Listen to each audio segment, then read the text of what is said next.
अब बात करते हैं फूड लेबल्स की। ये आपके लिए बहुत मददगार टूल हो सकते हैं जब आप ग्रोसरी शॉपिंग कर रहे हों। खासतौर पर न्यूट्रिशन फैक्ट्स लेबल को समझना आपके लिए बेहद जरूरी है। ये लेबल हर उस खाद्य उत्पाद पर होता है जो पैकेज्ड पैक में बंद होता है। अब जानते हैं कि इस लेबल को कैसे पढ़ें और समझें। One serving saving size. Label के सबसे ऊपर लिखा होता है कि एक सेविंग का आकार क्या है, यानी आपको दिए गए न्यूट्रिएंट्स की जानकारी किस मात्रा पर आधारित है। उदाहरण के लिए, अगर लिखा है कि सेविंग साइज क्वार्टर कप है, तो उसके नीचे लिखा हुआ हडेस कैलोरी 1 ग्राम फैट आदि सिर्फ उस तिजकर्रदत कप के लिए है। अब सोचिए, अगर आपने अन कप खा लिया तो आप इन नंबरों से कहीं ज्यादा कैलोरी, फैट, शुगर आदि ले चुके हैं।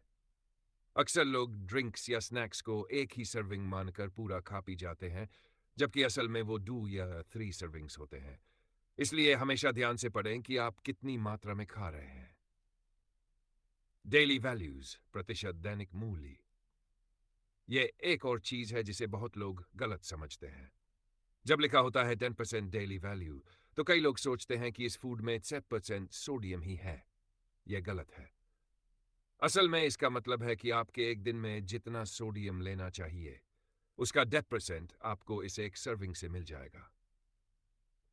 ये प्रतिशत इस आधार पर तय होते हैं कि एक औसतन व्यक्ति की डाइट 2000 कैलोरी की होती है। अगर आप एक छोटी कद-काठी की महिला हैं, तो आपको इससे कम कैलोरी चाहिए। अगर आप एक बड़े शरीर वाले पुरुष हैं, तो शायद आपको थोड़ा ज्यादा चाहिए। फिर भी 1000 कैलोरी को एक सामान्य मानक स्टैंडर्ड माना गया है, जिससे आप अंदाजा लगा सकें कि आपने अपने दिन भर की पोषण जरूरत का कितना हिस्सा पूरा किया है। तो अगर किसी फूड आइटम में सोडियम 10% लिखा है और आपने 2 सर्विंग्स खा ली, तो आप अपने दिन के 80% सोडियम की जरूरत पूरी कर चुके हैं। निष्कर्ष, फूड लेबल पढ़ना सीखिए ताकि आप समझ सके कि आप क्या और कितना खा रहे हैं। यह आदत आपके स्वास्थ्य को बेहतर बना सकती है, खासकर अगर आपको वजन, ब्लड प्रेशर या डायबिटीज जैसे मुद्दे हैं।